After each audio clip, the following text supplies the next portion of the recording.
In this video, I'm going to talk about how to take chapter tests and some of the issues involved in those tests.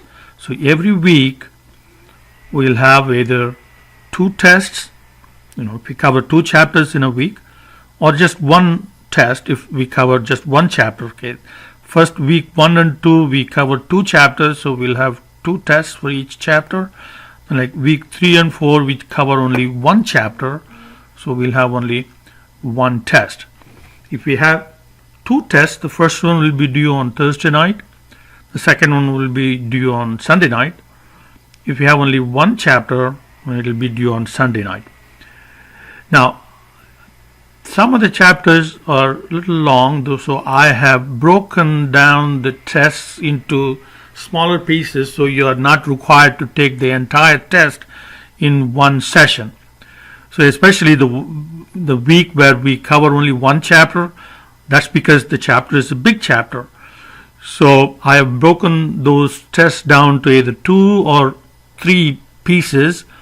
So you need to plan your time and spread out the work needed through the week, so you don't get stuck with one huge test to take on Sunday night. Now, before we get into assessments, you should have first completed the classwork. And when I say completed classwork, it's not just simply watching the videos. Okay, a lot of students just watch the video and then say, I watched the video multiple times and so on. And I think that's a bad idea to just simply watch the video and then jump into assessments. You need to really work the problems out with videos as the guide, open the Excel file and work the problem out. And there is an advantage of doing that. Not only that you learn the concepts better, but you have the template ready that you can use in the tests. So all you have to do is to make some minor changes and enter the numbers, and you have the answer. So it's a lot easier to take the test if you already have done the classwork in Excel and you have that template ready for you. And one more thing you should do before you take the test is to take the practice test. Practice test does not have any true, false or multiple choice questions. It only has problems. And you can take the practice test any number of times.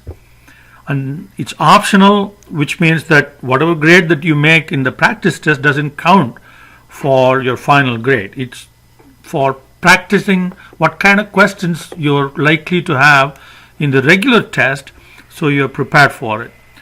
Then finally, you get into the test. So here, for the first chapter, I have a typo here. It is MC, multiple choice and true, false.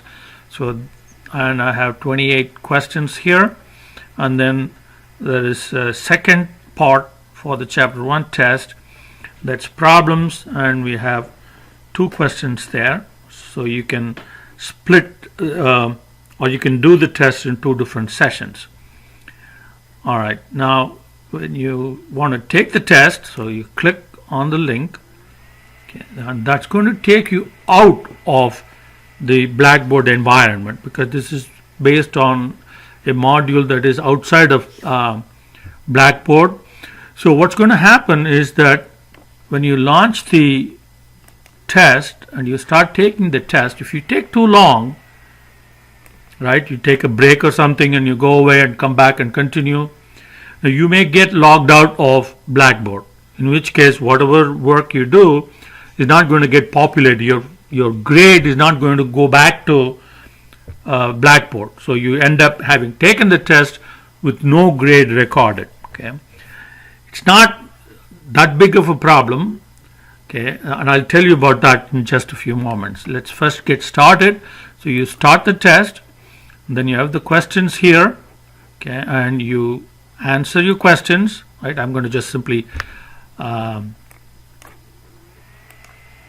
randomly choose some answers, so submit answer, and then you go to the next one and submit answer, and so on. Keep doing, keep working all the questions, and if it is problems, you work the problems out. And now once you're done, Okay, now I only answered 2 or 3 questions, but this is just an illustration. So once you're done, okay, make sure that you have submitted. So anything that's marked as answered means you have answered. Anything that doesn't say that means that you have not answered those questions. So make sure that you've answered all the questions, and you can always go back and review and change the answers. If you don't like the answer, you can always change it. And if you mark an answer and don't submit, it's going to tell you unsubmitted changes. Okay, so you can go back and submit the answer. So once you have answered all the questions, okay, then you click End Exam. Okay, so it's going to warn you if you've left any questions out, which I have, but it doesn't matter. So click OK. So now it's going to give you a summary of all your answers and what score you made. So of course I made one right answer and everything else is 0, and these are clickable. So if you click that, it will tell you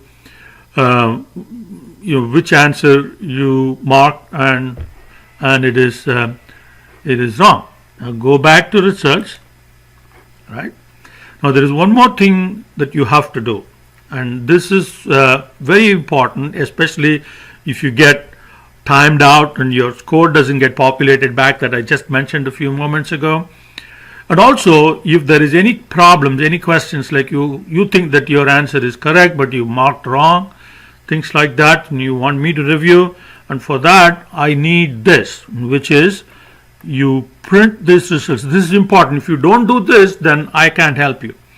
Okay, so you have to print the results summary and make sure that you print it to a PDF. You can always print it to anything you want. You can print it to a printer, but that's not a good idea, because if you want to email it to me, you need to have it in a PDF format. So print it to a PDF. Okay, so once it is done, then you're ready to exit the exam. Okay, but once you exit the exam, then you cannot come back and do anything here. So you have to make sure that you print the results before you exit the exam. So exit the exam, you're done. And of course you do have the summary. Okay, I'm going to open that summary that we printed in Adobe Reader. Okay, so here it is. So it gives you the question summary, okay, the first page, okay, and then it gives the information about when you took the test, and then it gives you a list of questions with the answer that you marked, and then it will tell you whether it is correct or not. So this PDF file is extremely important. Okay, so you have to save your answers in a PDF file just in case. Okay, if there is any question, then you should have this PDF file for me to do anything. Oftentimes, because the test is administered outside of Blackboard, off and on students' grades are not automatically updated. So it doesn't happen very rarely. It does happen off and on. It doesn't happen all the time, but it happens more than just a few times. For it could, some of you will have one time or another during the course of the semester, you will face this situation where you finish the test, you have your score, but your grade is not populated back in Blackboard.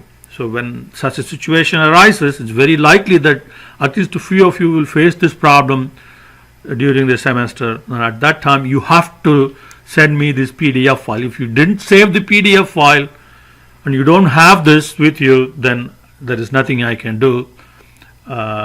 So I cannot stress this more.